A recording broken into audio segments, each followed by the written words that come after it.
નમસ્તે બાળકો, યોગી education Gujarat YouTube ચેનલમાં સ્વાગત છે તમારું.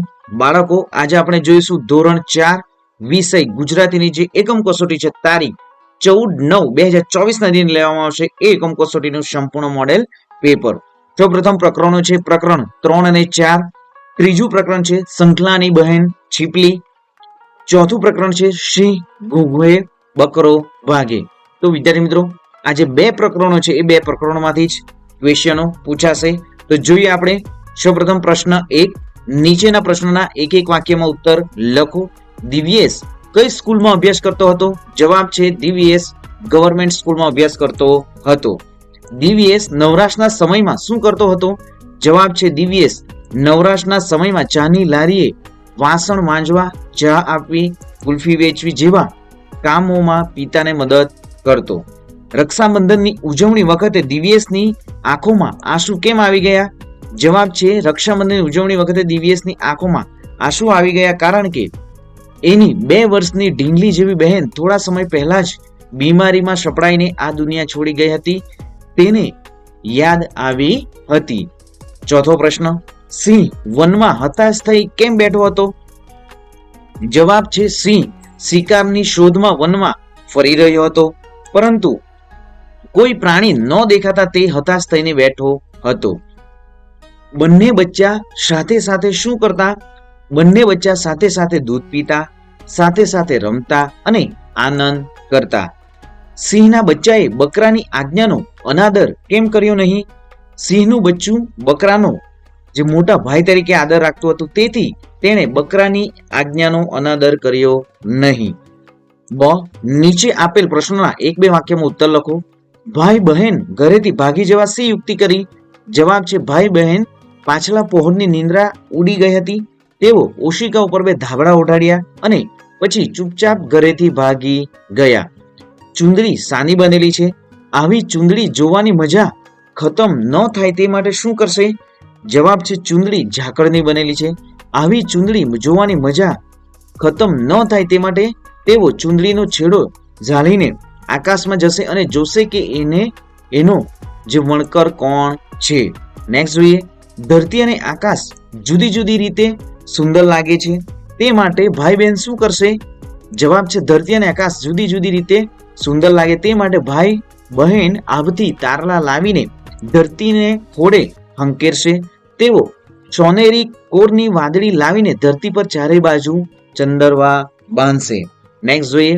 બકરીના બચ્ચાને મારી નાખવા માટે સિંહનો જીવ કેમ ન ચાલ્યો?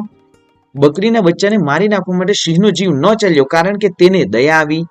તેના મનમાં થયું કે જેમ મારું બચ્ચું મને વહાલું છે, તેમ સૌને પોતાનું વહાલું બચ્ચું હોય. હું આને સિંહણ પાસે લઈ જાઉં, ત્યાં તે મારા બચ્ચા સાથે રમશે અને મોટું થશે. સિંહણ બકરીના બચ્ચાને પોતાના સંતાનની જેમ સાચવતા કેવી રીતે ખબર પડી? તો જવાબ છે હા, સિંહણ બકરીના બચ્ચાને પોતાના સંતાનની જેમ સાચવતા હતા. બંને બચ્ચા સાથે દૂધ પીતા, સાથે રમતા, આનંદ કરતા. તેમને રમતા જોઈને સિંહણ ખુશ થતા. સિંહણે બકરાનું નામ મોટિયો શા માટે પાડ્યું હશે? બકરીનું બચ્ચું સિંહણને ધાવીને હષ્ટપૃષ્ટ થઈ ગયું હતું. તે કદાવર બકરો બની ગયો હતો. તેની આગળ સિંહણનું બચ્ચું પણ નાનું લાગતું હતું. આથી સિંહણે બકરાનું નામ મોટિયો પાડ્યો. બકરો શા માટે જતો રહ્યો? સિંહણે બકરાને કહ્યું, બેટા તું બધી બાબતમાં હોશિયાર છે, પણ તારી અને અમારી જાત જુદી છે. હવે તું ડાહ્યો થઈને બકરાના ટોળામાં જા. આ વાત બકરો સમજી ગયો અને જતો રહ્યો. હાથી સામે ધસી જતા નાનિયાને મોટિયાએ પાછા ફરવાની જે સલાહ કેમ આપી હશે? તો જવાબ છે નાન્યો એ સિંહનું બચ્ચું હતું, મોટિયો એ બકરીનું બચ્ચું હતું. આથી નાન્યો જનુની હતું અને મોટિયો બીકણ હતું. આથી આગળ મોટિયાનું ગજું નહીં. આથી હાથી સામે ધસી જતા નાન્યાને મોટિયાએ પાછળ ફરવાની સલાહ આપી હશે. નેક્સ્ટ જોઈએ. પ્રશ્ન 2. યોગ્ય વિરામ ચિહ્નો ઉપયોગ કરી ફરીથી લખો. તો અહીં વિદ્યાર્થી મિત્રો કોઈ પણ જે વિરામ ચિહ્નો અલ્પવિરામ, પૂર્ણ વિરામ, ક્વેશ્ચન માર્ક એ આપ્યું નથી. તો અહીં આપણે વિદ્યાર્થી મિત્રો જે વાક્યો વાંચીને અહીં વિરામ ચિહ્નોનો ઉપયોગ કરવાનો છે. તો જોઈએ વિદ્યાર્થી મિત્રો, અહીં સંપૂર્ણ જે પેરેગ્રાફ. થોડી વાર પછી દેવદત્ત સિદ્ધાર્થ પાસે આવ્યો ને બોલ્યો, હંસ મારો છે તેને મને આપી દો. હંસ જે છે એ મારો છે, તેને મને આપી દે. સિદ્ધાર્થ કહ્યું, હંસ તને નહીં આપું. બંને રાજા પાસે ન્યાય કરવા ગયા. તો અહીં સંપૂર્ણ પેરેગ્રાફ વિદ્યાર્થી મિત્રો રીડ કરવો. તો જોઈએ આપણે અહીં જવાબ. થોડી વાર પછી દેવદત્ત સિદ્ધાર્થ પાસે આવ્યો ને બોલ્યો, હંસ મારો છે તેને મને આપી દે. સિદ્ધાર્થે કહ્યું, હંસ તને નહીં આપું. બંને રાજા પાસે ન્યાય કરવા ગયા.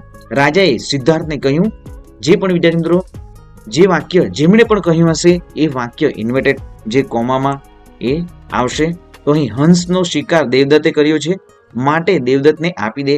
સિદ્ધાર્થે જવાબ આપ્યો, દેવદત્તે હંસને માર્યો છે જ્યારે મેં હંસને બચાવ્યો છે. હવે આપ ન્યાય કરો. હંસ મારનારનો કહેવાય કે બચાવનારનો? તો અહીં અંતે ક્વેશ્ચન માર્ક. જોઈએ અહીં ડાઘિયાને જોતા જ લાખાની આંખ પડી ગઈ. અરે રામ, આ કૂતરા એ મારી શાખ ઉપર પાણી ફેરવ્યું. તો જોઈએ અહીં જે જવાબ જે છે, ડાઘિયાને જોતા જ લાખાની આંખ પડી ગઈ. અરે રામ, આ કૂતરાએ મારી શાખ ઉપર પાણી ફેરવ્યું. એ નાસી આવ્યો. હું શું મોં બતાવીશ? ડાઘિયો લાડથી પાસે આવવા જાય છે ત્યાં જ લાખાએ આંખ બતાવીને ફિટકાર આપ્યો અને મોં ફેરવી લીધું. નીચેના વાક્યો કોણ બોલે છે તે લખો. મને કારેલાનું શાક ખૂબ ભાવે છે. જવાબ રિયા. આ રાખડી તો બારે માસ પહેરવી ગમે એવી કડા જેવી છે. જવાબ નેહા. દિવ્યેશ, આ મેઘધનુષ જેવી રાખડી કોના માટે? જવાબ છે ધૈર્ય. લે, તારો હાથ કેમ ખાલી છે? તો આ વાક્ય રિયા બોલે છે. શિકાર નહીં મળે તો હું શું કરીશ? જવાબ સિંહ. અરે રે, મારું બચ્ચું ક્યાં ખોવાઈ ગયું હશે? વાક્ય બકરી બોલે છે. મને જીવતું રાખવા બદલ આપનો ખૂબ ખૂબ આભાર. બકરીનું બચ્ચું. હું એમ માની લઈશ કે મારે એક નહીં બે બચ્ચા છે. જવાબ છે સિંહણ. આ તો મને જોઈને ઘુરકી રહ્યું છે, ક્યાંક મારા પર હુમલો તો નહીં કરે ને? તો હાથી વાક્ય બોલે છે. મને રોક્યો ન હોત તો હાથીડાને પૂરો જ કરી નાખત. તો જવાબ છે સિંહ. નેક્સ્ટ જોઈએ પ્રશ્ન 3. કૌંસમાં આપેલા શબ્દો પૈકી યોગ્ય શબ્દ ખાલી જગ્યા પૂરો. તો અહીં પણ, તેથી, કે, પછી અને કારણ કે. માહીને સંગીત ગમે છે પણ તેને ગાતા આવડતું નથી. મહાસાગરનું પાણી ડહોળું હોય, ખાલી જગ્યા ચોખ્ખું. તો મહાસાગરનું પાણી ડહોળું હોય કે ચોખ્ખું. ત્રીજું વાક્ય, આજે શહેરમાં વડાપ્રધાન આવે છે, ખાલી જગ્યા રસ્તો બંધ છે. તો આજે શહેરમાં વડાપ્રધાન આવે છે તેથી રસ્તો બંધ છે. આજે ગોવિંદ રજા પર છે કારણ કે તે બીમાર છે. ધ્રુવ ગૃહકાર્ય પૂરું કરી લે પછી એ તારી સાથે રમવા આવશે. નેક્સ્ટ જોઈએ. તો અહીં તેથી છે, પરંતુ, કારણ કે, અને અથવા. તો જોઈએ હવે.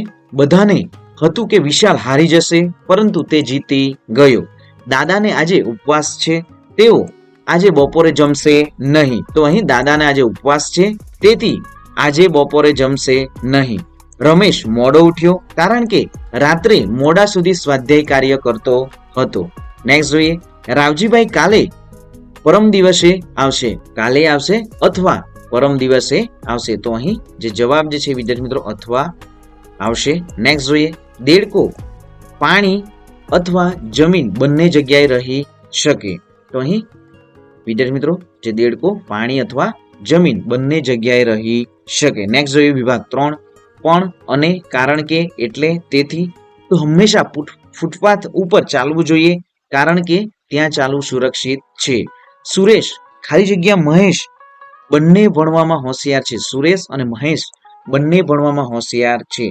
સોફિયાએ પરીક્ષા માટે ખૂબ મહેનત કરી હતી તેથી તે પ્રથમ નંબરે પાસ થઈ. અક્ષરા સૌને મદદ કરે છે, ખાલી જગ્યા બધા તેને માન આપે છે. તો અક્ષરા સૌને મદદ કરે છે એટલે બધા તેને માન આપે છે. અત્યારે કામમાં ખૂબ વ્યસ્ત છું પણ તારી સાથે ચોક્કસ વાત કરીશ. નેક્સ્ટ જોઈએ વિભાગ 4.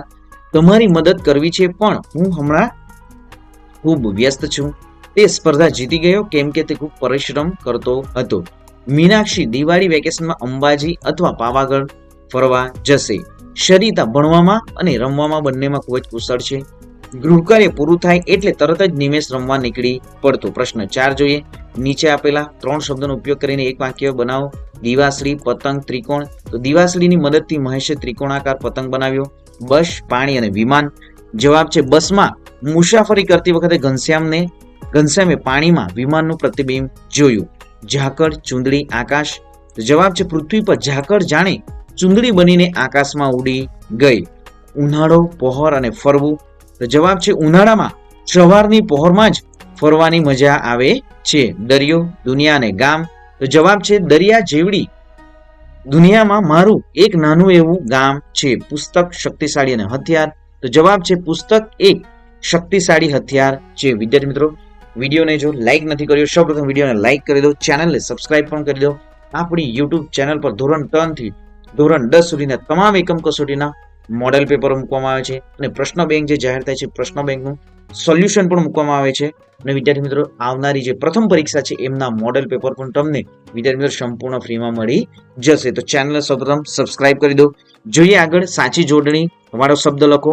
હોશિયાર, હોશિયાર. તો અહીં સાચી જોડણી છે હોશિયાર.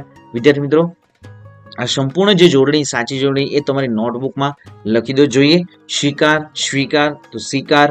ખુશખુશાલ, ખુશખુશાલ. તો અહીં સાચી જોડણી છે ખુશખુશાલ. નેક્સ્ટ જોઈએ આજ્ઞા, આલા. તો આજ્ઞા. દિવસ, દિવસ. તો દિવસ. કૌશલ્ય. તો અહીં કૌશલ્ય એ સાચી જોડણી છે. અભિનંદન, અભિનંદન. મેઘધનુષ, મેઘધનુષ. નેક્સ્ટ વિદ્યાર્થી મિત્રો, તો વિડીયોને લાઈક નથી કર્યો, વિડીયોને લાઈક કરી દો, ચેનલને સબસ્ક્રાઇબ કરી દો. વિદ્યાર્થી મિત્રો, આપણી યુટ્યુબ ચેનલ પર વિદ્યાર્થી મિત્રો ધોરણ 5માં તમે આવશો તો તમારે સીઈટીની પરીક્ષા આવશે.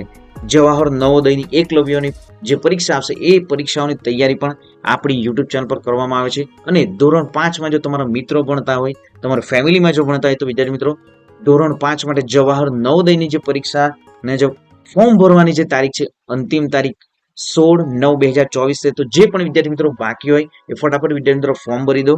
મળીશું હવે વિદ્યાર્થી મિત્રો નેક્સ્ટ વિડીયોમાં નવી જ્ઞાન, નવી માહિતી સાથે.